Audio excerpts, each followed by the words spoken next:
When you install an aftermarket car audio system, you're going to need a main system fuse that goes on the power wire for your new aftermarket amps. Now, obviously, if there's some sort of issue with the amplifiers or gear or that wire shorts out, this main system fuse is going to blow, which is intended by design. But there are situations where this fuse will be just fine, but the fuse holder itself is going to get super hot and melt and fail. What are the top 5 mistakes that I see made over and over again that can lead to this potentially very dangerous failure? I'm Mark, welcome to CarAudioFabrication, the show where together we learn how to master car audio and how to design, build, and install our dream car audio system. Let's get started. So the first mistake right off the bat is too small of power wire for the application. When choosing the wiring that we're going to be using for an aftermarket car audio system, we need to pick the correct size that can handle the amount of current that we're going to need for our system. To calculate current, we can use the formula of power divided by voltage. So as an example, if we need to transfer a power of 1,000 watts through a wire and the system voltage is 13.8 volts,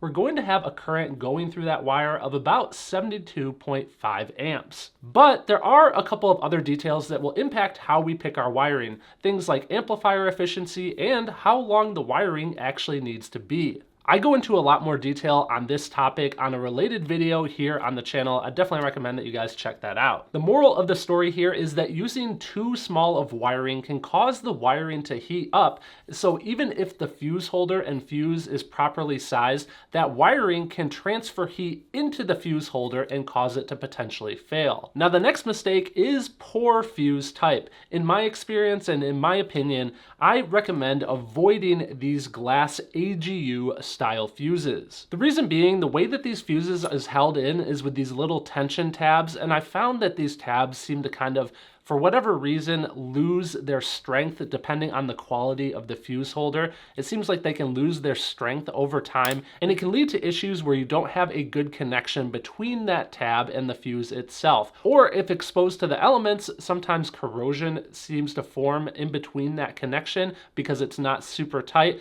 And for that reason, if you have corrosion or a loose tab, what happens is you have increased resistance in that location, which can lead, again, to heat and failure of the fuse block. This is why I recommend a good A&L or mini A&L fuse holder. With these style of fuses, you can really tighten these bolts down really nice. You could even use Loctite if you wanted to make sure that these are never going to back out. I've never really had an issue with corrosion causing any sort of resistance, or as long as you tighten these down, even these screws ever backing out or creating any issues there. If I could butt in real quick, this is the perfect time to mention our show sponsor, New Concepts. New Concepts makes a wide variety of different fuse holders and distribution blocks that you can use for all the power wire management in your build. I've found these fuse distribution blocks to be simple and elegant and basic, but that's what they need to be. They just need to work and not fail. And I've had great results with these. I've used these for many years, long before they were ever a sponsor of the channel. So if you guys want to check them out, you could do so at the link down in the video description. Now, we kind of touched on this in the previous point, but the next mistake that can be made is poor connections to the fuse block. So not only the connections of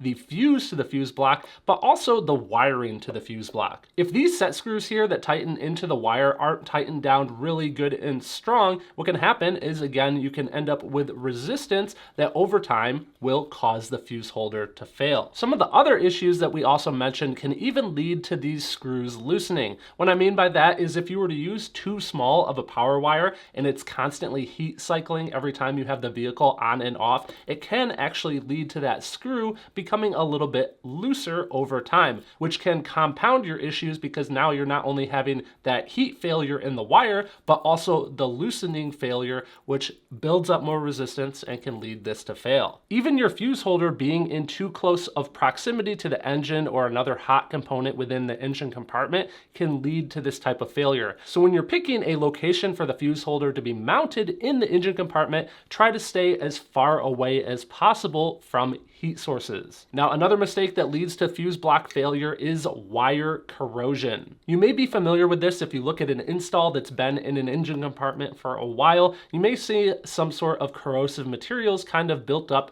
between the wire and the connection in the fuse block. And again, That's more resistance, which can lead to heat failure. To avoid this, I recommend using tinned OFC wire. This happens all the time whenever I show this particular wire from New Concepts. This is in fact an oxygen-free copper wire, but the reason that it's silver in appearance is it has a tinned material on the outside to give it that corrosion resistance. What happens often when I show this wire online is people will say, why are you using aluminum wire? CCA wire, or copper-clad aluminum, means that it has a copper coating on the outside. So CCA wire is usually copper colored in appearance. To avoid corrosion, it's a good idea to mount the fuse holder in a location where it will be the least exposed to the elements, and it's also not a bad idea that once you've installed the wire and mounted everything down, to apply some dielectric grease around the outside of that connection to help protect it, especially if you are using CCA wire. Another mistake that can lead to heat failure of your fuse holder is not properly mounting the fuse holder. We talked about picking a good location away from heat sources and away from the elements, but it's also important that we rigidly mount this within the engine compartment. If we make our connections to the wire and we just have this thing dangling, obviously when we're driving around, the vehicle is bouncing up and down and moving around,